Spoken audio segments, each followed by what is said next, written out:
No, no, no, no, no, no, no. Just like the wind.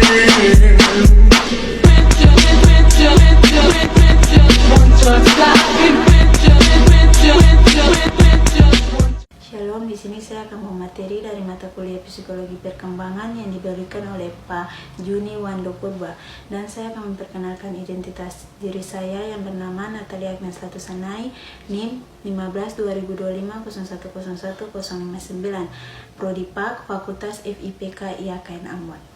Hai, di sini saya akan memateri tentang pembinaan spiritual kepada kelompok dewasa. Mari simak baik videonya.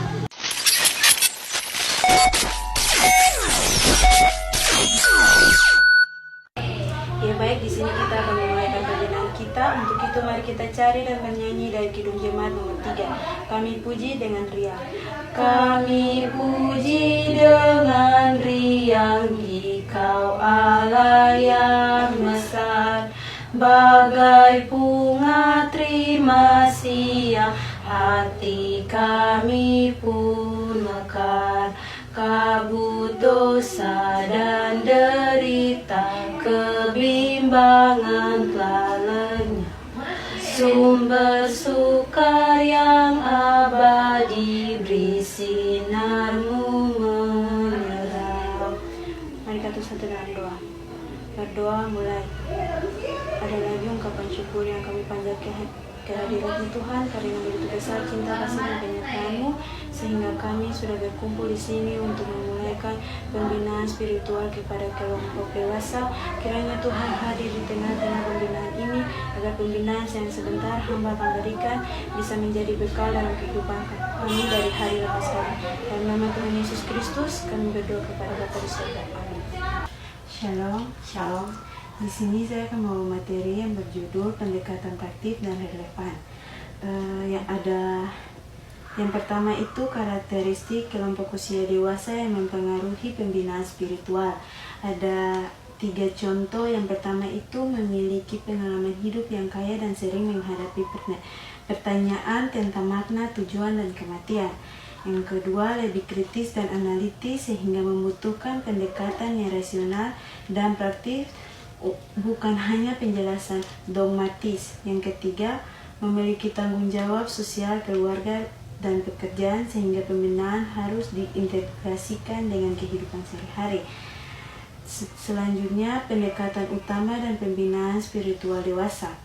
Ada 4. Yang pertama itu pendekatan relektif, yaitu mendorong relektif terhadap pengalaman hidup, misalnya melalui meditasi, jurnal, dan diskusi mendalam. Yang kedua, pendekatan kolaboratif, membentuk kelompok, diskusi di mana setiap individu berbagi pandangan yang saling mendukung. Yang ketiga, pendekatan praktis, mengkaitkan spiritualitas dengan tindakan nyata seperti kepedulian sosial, kebaikan kepada orang lain, dan pengelolaan emosi.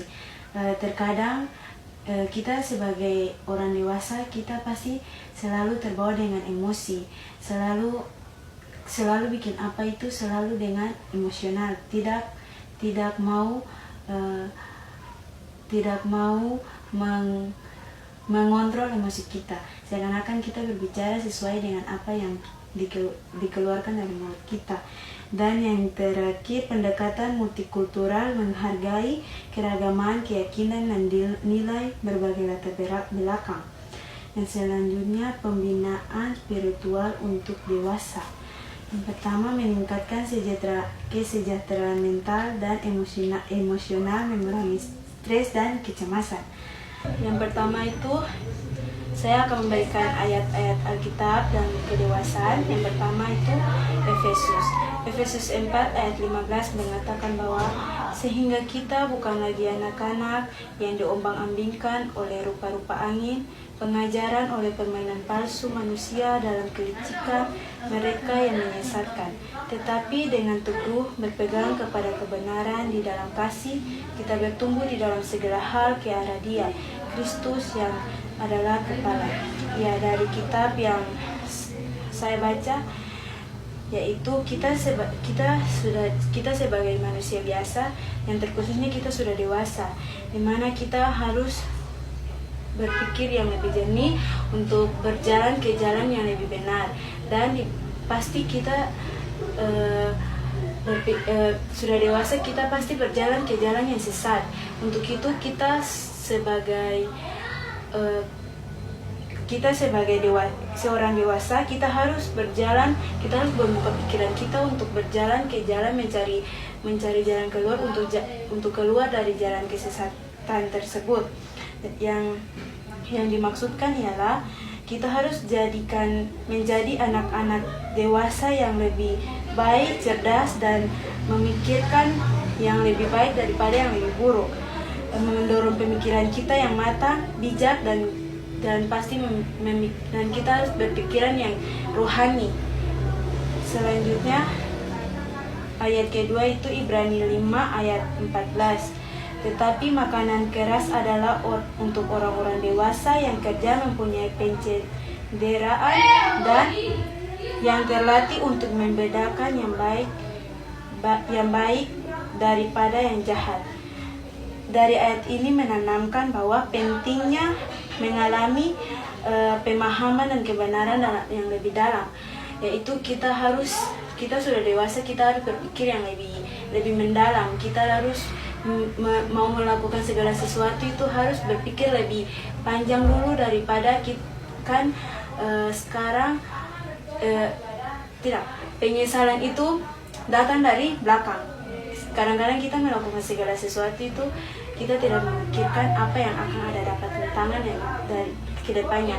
Untuk itu kita sudah dewasa, kita punya pemikiran harus jernih, kita melakukan segala sesuatu itu harus berpemikiran positif dan berpemikiran rohani. Dan ayat ketiga itu 1 Korintus 14 ayat 20. Saudara-saudara, janganlah sama seperti anak-anak dalam pemikiranmu, jadilah anak-anak dalam kejahatan, tetapi orang dewasa dalam pemikiranmu. Dan ini mendorongkan kita sudah dewasa, kita sudah tidak lagi berpemikiran seperti anak-anak, kita sudah berpemikiran ke depan, dan kita sudah melihat mana yang baik, mana yang buruk. Otomatis kita lihat mana yang baik, kita mendekatkan diri kepadanya, dan yang lebih buruk kita menjauhkan diri daripadanya. Dan selanjutnya makna dan tujuan hidup apa yang terambil dari Kolose 3:23-24.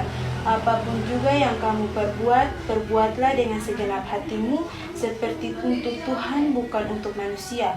Kamu tahu bahwa dari Tuhanlah kamu akan menerima bagian yang ditentukan bagimu. Sebagai upah, Kristus adalah Tuhan dan kamu hambanya. Yang pasti kakak tahu bahwa mengajarkan untuk melakukan segala hal dengan sepenuh hati untuk Tuhan, bukan hanya untuk pujian manusia. Sudah pasti melakukan segala sesuatu untuk Tuhan dan melakukan segala sesuatu untuk Tuhan. Dan selanjutnya itu Efesus 2 ayat 10, karena kita ini buatan Allah, diciptakan dalam Kristus Yesus untuk melakukan pekerjaan baik yang mempersiapkan Allah sebelumnya. Ia mau supaya kita hidup di dalamnya, menegaskan kita bahwa setiap orang memiliki tujuan hidup untuk melakukan pekerjaan baik yang telah disiapkan Tuhan. Tuhan pasti bahagia kalau melihat kita sebagai dewasa, kita sudah dewasa, pemikiran sudah dewasa, kita kalau berjalan ke jalan yang benar, pasti Tuhan merasa bahwa apa yang Tuhan ajarkan kepada anak-anaknya tidak sia-sia. Selanjutnya itu Roma 12 ayat 1 dan 2, karena itu saudara-saudara, demi kemurahan Allah aku menasihatkan kamu supaya kamu mempersembahkan tubuhmu sebagai persembahan yang hidup, yang kudus, dan yang berkenan kepada Allah. Itu adalah ibadahmu yang sejati. Janganlah kamu menjadi serupa dengan dunia ini, tetapi kamu berubahlah oleh pembaharuan budimu sehingga kamu dapat membedakan manakah kehendak Allah, apa yang baik dan berkenan kepada Allah dan yang sempurna. Ini dari ayat ini mendorong untuk menyerahkan hidup kepada Tuhan dan mengubah pola pikir agar sesuai dengan kehendaknya. Sudah pasti kita melakukan segala sesuatu itu tuh kebanyakan kita lebih kayak iblis menguasai diri kita untuk melakukan hal-hal yang tidak baik dan tidak diinginkan oleh Tuhan. Kadang-kadang kita lalai dalam pemikiran itu sehingga kita telah masuk dalam jurang kebinasaan. Tetapi yang diajarkan Tuhan itu sebelum kita melakukan segala sesuatu, kita lebih berpikir lebih panjang, kita harus merenungkan apa yang saat ini kita lakukan agar rencana yang kita akan lakukan itu, kalau mana yang baik kita ambil dan mana yang buruk kita jauhkan diri daripadanya.